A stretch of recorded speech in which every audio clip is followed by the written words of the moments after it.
मोदी के भाईजान 24 का चौकस प्लान। भारतीय जनता पार्टी इस बात को बखूबी जानती है कि 2024 में सत्ता में हैट्रिक वापसी के लिए यूपी की 80 सीटों पर जीत मिलना कितना जरूरी है और इसीलिए बीजेपी ने मुस्लिमों को भी अब साधना शुरू कर दिया है। बीजेपी हर एक लोकसभा सीट पर 5000 मोदी मित्र बनाने जा रही है।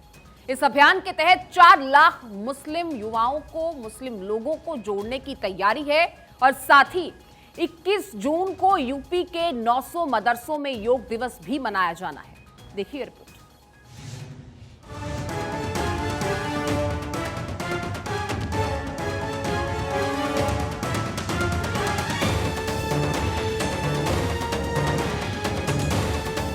दो 2024 के लिए सियासी मैदान सजने लगा है। सियासी दलों ने अपनी तैयारियां शुरू कर दी हैं।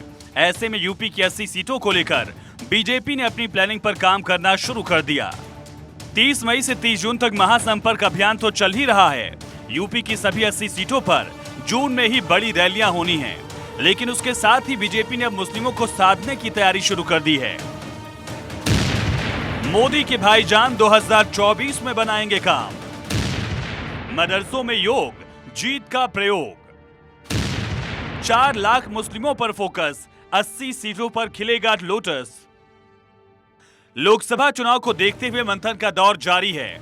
बीजेपी सभी सीटों पर मुस्लिमों को साधने की तैयारी में है। इसलिए मोदी मित्र अभियान का आगाज किया जा रहा है। इसके तहत हर लोकसभा सीट पर 5-5 हजार मुस्लिमों को पार्टी मित्र बनाया जाएगा। इस तरह से 4 लाख मुस्लिमों को जोड़ने की तैयारी है। –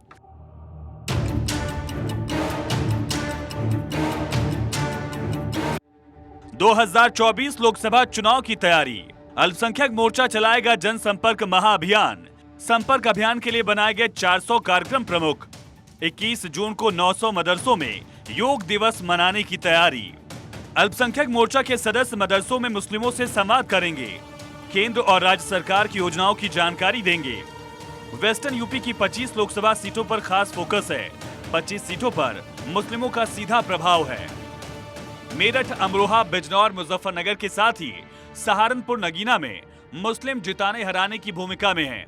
मुस्लिम वर्ग के डॉक्टर, इंजीनियर, वकीलों, टीचर्स को जोड़ा जाएगा। मुस्लिमों के लिए सूफी सम्मेलन भी होंगे। मुस्लिम धर्मगुरुओं की मदद लेगी भाजपा। पसमानदा समाज के मुस्लिमों को लेंगे साथ। मन की बात पर 1 लाख किताबें उर्दू में छपेंगी, जो कि मुस्लिम बाहुल्य सीटों पर बांटी जाएंगी। मुस्लिम स्कॉलर खिताब के जरिए मुस्लिमों से संवाद करेंगे। 2019 में बिजनौर, अमरोहा, मुरादाबाद, संभल में बीजेपी हारी, जबकि रायबरेली, घोसी, लालगंज, जौनपुर के साथ अंबेडकर नगर में भी बीजेपी को शिकस्त झेलनी पड़ी। इसके अलावा गाजीपुर, श्रावस्ती, मैनपुरी, सहारनपुर और आजमगढ़ में भी बीजेपी को हार मिली थी। रामपुर और नगीना में भी बीजेपी हारी। 80 में से 10 सीटों पर बसपा और 5 सीटों पर समाजवादी पार्टी ने तब जीत दर्ज की थी।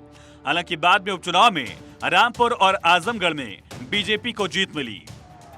बीजेपी जानती है कि 24 में दिल्ली में हैट्रिक लगाने के लिए यूपी की 80 सीटों को जीतना जरूरी है। बीजेपी ने इस बार यूपी में क्लीन स्वीप करने पर फोकस कर रखा है। इसीलिए बीजेपी मुस्लिमों को अपने साथ लेकर चलना चाहती है। इसी प्लान के तहत निकाय चुनाव में पसमानदा मुस्लिमों को टिकट दिए गए थे। अब मुस्लिमों की मदद से बीजेपी दिल्ली के किले को फतह करना चाहती है। Bureau report, Bharat 24।